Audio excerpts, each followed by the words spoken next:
choke off, warmed up after 5 minutes. As you can hear, running fine. It's not hesitating or anything. Before, it wouldn't even be able to run. It would cut off, it would sputter and cut off if I went full choke, no matter how much seafoam or B12 went through it. So cleaning the carbs yesterday made a world of difference, and the performance is fantastic.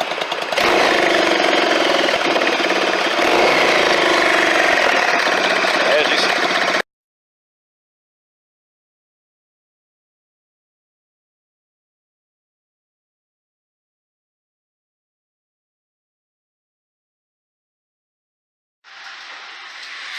Okay, we're here talking about how to do your carburetors, how to clean your carburetors on a Yamaha Vstar 1100. Well, first of all, I will say this. I will not be taking everything apart and showing you because I've already done the work. But what I'm going to talk about is just the highlights to help make the project a lot easier for you than it was for me. So, to start off with, the tools you're going to need. A 10mm socket, a 12mm socket. You need a socket wrench extender, and that's going to come in handy for a couple of particular bolts especially. Also, you're going to need a flexible socket wrench instead of just a standard socket, kind of like a breaker bar. It's going to make it easier for a couple of spots along the way versus a regular socket. Also, you're going to need these hex bolts, and particularly 3/16, a 5, and a 5/32. They're good for the side panels on your bike, as well as some of the collars that attach to the rubber flanges that attach to your air filter housing, as well as a carburetor. On my particular bike, some of them used a standard Phillips head. Others actually had a socket that you'd had to use the hex bolts for. So that's why I said you'll need these, because if someone's done work, if you have a used bike especially like I do, where there may have been work done previously and somebody replaced these collars with different ones, you may find that. So this definitely you're going to need minimum this length, because when you take off the air filter housing on the top of the carburetor, you're going to have to pull out some screws, and you're going to need a long screwdriver to do so. And this old favorite that always seems to find work in any mechanical job, it seems, is a nice long flathead. And particularly what that's for is when you go to put everything back together, starting with the carbs. Once you put them back on the bike and start attaching the rubber flanges for the air intakes and everything, you're going to use that flathead to stretch them open a little so that the duct that's supposed to go in there fits snugly. Because what I found as I took mine apart is that some of those were loose and letting air out. So of course the performance on the bike was lessened by that, not only just because of the dirty carbs. Okay? So let me just hit the highlights, and I'll have you on your way to clean your carbs on your Yamaha 1100. It's not a 650. The carbs are in a slightly different position apparently, because there's videos out there that show 650s where you can clean the carbs without taking them off. Cannot do that on a 1100. Trust me, I tried. It doesn't work. Okay, so starting on the back here. All right. This bolt right here, you're going to take your 10mm, and this is why you want your extender, so that you can get in there and get it off pretty easily. So you just unscrew that, and then you lift up your back seat. There's going to be a latch that's under. You just kind of slide it back, take it off the latch, and that's it for the first half of your seat. Your second seat, which is going to be main seat, like mine's a Mustang seat, you're going to have two bolts located right underneath where the back seat is. Using your 10 or 12mm, I think it's 12mm if I recall, you just unscrew those out, take the latch with it, because they go through the latch and hold it into the fender, and then just lift up your seat from the front and take it right off. So you've already got the seat off, not even a minute. Gas tank. Gas tank is a lot easier than you think. The only thing you have to do is once you take the seats off, first things first, is you turn your fuel to the off position, and then you take off the fuel line. Some people use their fingers for this. I use needle nose pliers. It will save you so much time and frustration. Just take the pliers, click it, slide it back. The clamp comes off, and you can just pull this off. Have something there to catch the fuel, because a little bit of gas is going to come out when you do that. And that trick with the needle nose pliers, you're going to want to keep that around, because you're going to use that for your vacuum lines and your other fuel lines that you're going to disconnect from the carburetor when you get down to it. So now, once you disconnect that, you're going to have 2 bolts where your seat was, and it's going to be obvious. You're not going to miss it. It's like 12 millimeters. You unscrew both of those, and then there's a little plastic cover that's over top of it. You just pop that cover off. There's a little plastic pin in it that comes up, and then at that point, you can reach down and lift up your gas tank. Now, you're going to see an electrical connection come out from underneath it that goes into the bottom of the seat.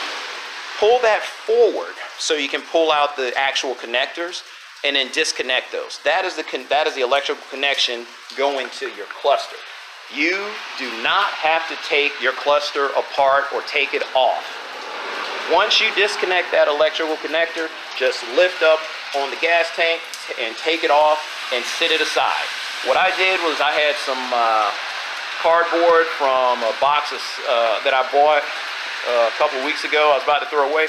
I laid that out on my garage floor, and I put my seat, my gas tanks, and all my stuff there with their components so that I didn't have to worry about losing the screws or anything. So you're almost 50% done. You got all of this off now. Beneath your gas tank, you're going to see the top of an air filter housing. You're going to have like 8 screws in there. That's where your Phillips head is going to come in handy. And then again, another like 12 millimeter bolt that you're going to have to unscrew. You do that, and you just lift it up, leave the screws in and the bolt in, and just sit that to the side so you won't lose none of that. When you open it up, you're going to see 2 air ducts. Now, coming over here to the right side of the bike, you won't be able to see it too well, but there is an air duct that goes into your air filter housing. This is connected to your air filter housing on top of your carburetor as well. You can disconnect this either here at the collar here, or there's another collar that you can't see past my finger that's blocked by the gas tank. Either way, you loosen that collar up, and you take that air filter housing on top of your carburetor off by just lifting it up at that point. Now, when you go to lift it up, there's going to be a hose connected to the front of it. Again, you just use your pliers, slide the clamp off, pop that off, and that's a done deal. You've lifted that out, set that with the top part of it. Now, since we're talking air filter, let's go down here to your side air filter. You have an Allen key bolt here. Use your hex bolt for this. And right here, as you see where my finger is, you remove those 2, and then you just pull that whole housing off. If you've already disconnected the duct from the top to the bottom, then it'll come right off. If not, then you're pulling that with it. So just three things, two bolts and a screw. So now you got the air filter off as well. See how easy it is? Yeah, I know. I say it's easy, but you might find yourself some frustration. Now, we get to the other side, and you got this carburetor cover here. Hex bolts for this, and then you're going to have to use your it's a 10 millimeter bolt for the lower covering, and then there's one up top. The one up top is important to remember because it is also behind your throttle. You're going to have to remove the throttle linkages first before you can remove that bolt. They're easy to do. Now, something I had to help me along, I had the Climber motorcycle manual, which, unlike some of the other climbers I've had for other vehicles where they weren't really that detailed, this one actually helped out a lot. And I will say, this has a blown up diagram of the carburetor, which is going to come in handy when you go to identify your jets when you get your carburetor off. But it also, the steps to get to the carburetor and take everything out is very detailed. and it helped. So just an FYI, if you don't have that book, I would advise getting it. Now, you're getting to the down and dirty parts. Once you take that bottom part of that air filter off, you're looking down at the intake flanges going into your carb.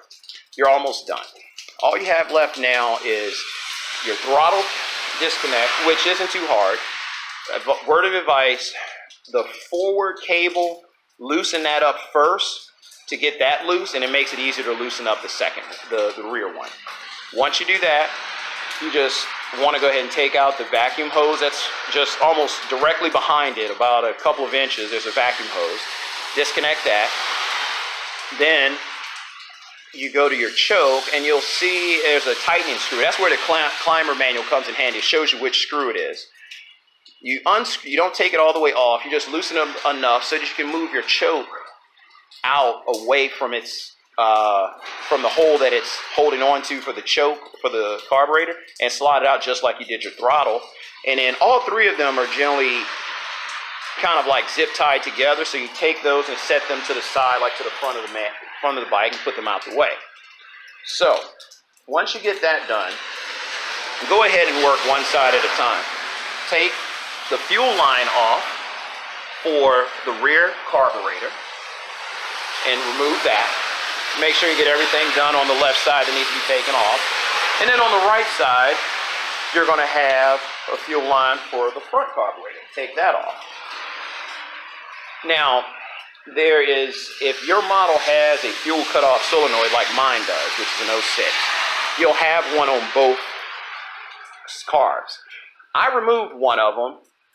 It was accidental. I thought it was an electrical connection, I'll admit. But I'm glad I did. A little bit more fuel drained out because it's coming directly out of the bowl than came out of the line. However, by having one of them taken off, I could identify, once I had my carburetor out on my table, which carburetor I was working with, which side was on the right, which one went to the right, which went to the left, which meant I would put it back in the correct order when I put the bike back together. So it's just one, so I didn't have to write anything down. So I knew, okay, this was the forward carburetor I'm working on because this one doesn't have the solenoid attached. So it just helped for me. If you don't want to do it, you don't have to. It worked for me though. It's no big deal. So once you get down to all these hoses unhooked, all you have to do now is just unhook the collars on the rubber flanges that are attached. You loosen those up, and when you loosen these up, you don't have to take the screws out. Just loosen up very liberally so that it's loose. Once you do that, you just jingle the carb, and that's all you have to do, is just jingle it around until it starts to come loose. And you're going to take it out to the left side of the bike, over here. I know, I'm looking at it from behind. So you're going to take your carb out from the side that you took the little carb cover off, where your clutch and everything is at, okay? And you're going to put it back in through that side as well. Now, the carb has like some play with it between the two carbs, so that's why I said you're gonna end up moving one and keeping the other where it's at to kind of work its way out from between the cylinders. And it's not too hard. It sounds hard, but it's not. So once you take it out, I sat it on my table. Do one carb at a time, taking the floats off. Note, put the screws from the float in the position that they need to be to go back into the positions that they came out of. Because when I took the screws out, they were of differing length. So I made sure I put them in positions so that I knew which ones went to the top of the float from the way I was looking at it to which ones went to the bottom in which holes, to make sure that everything goes back exactly according. The two jets in the center, one's going to be your main, the other's going to be your pilot jet. I cleaned both of them. My pilot jet actually was pretty clean, but my main jets was about 75% clogged. It looked like a pinhole through it. When I finished cleaning it, it looked like... So, carbs hadn't been cleaned in a long time when I took it off, and I could easily tell that. So, what I did was I took those off. I used a brass bristle brush and used the needle nose pliers to take a bristle off, and I used that to clean the holes in all the jets. Then I hit it with carb cleaner from both ends to clean it out, to make sure all the gunk was out. And then I put just hand turn them back in, and then use the flathead to give it just a quarter turn, just to get it tight enough so that it's snug but not strip anything. Because remember, this is brass you work with. When putting the bowls back together, make sure that the rubber gasket is flush and flat in its little groove when you go to put it back, and start tightening it with the screws. Then just repeat with the other carb. And then once you do that, I sprayed a little carb cleaner on some of the linkages because there's oxidation, things of that nature. And then when you put it back in, you're going back in through the left. You slide it in. You make sure that they get a nice, solid connection to the rubber flanges with the respective cylinder. Make sure they're fully in there, not partially pushing in on those rubber hoses, because that's what I saw on mine. So, that's, if you're not paying attention, you can put all this back together and still be robbing yourself of performance by not making sure that those rubber hoses are fully surrounding everything and not partially pushed in. So once they're in, of course, then tighten the collars up, and then just repeat that. And that's how you get you will get your Yamaha Vstar up and running.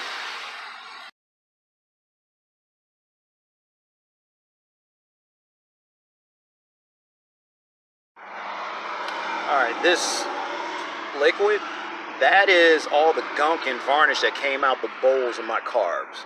It's a yellowish, it won't even light a fire, so that tells you how it was messing up performance. And I drained them out of the bowls and carburetor. Even though there's fresh gas going in, this stuff was all in the carbs.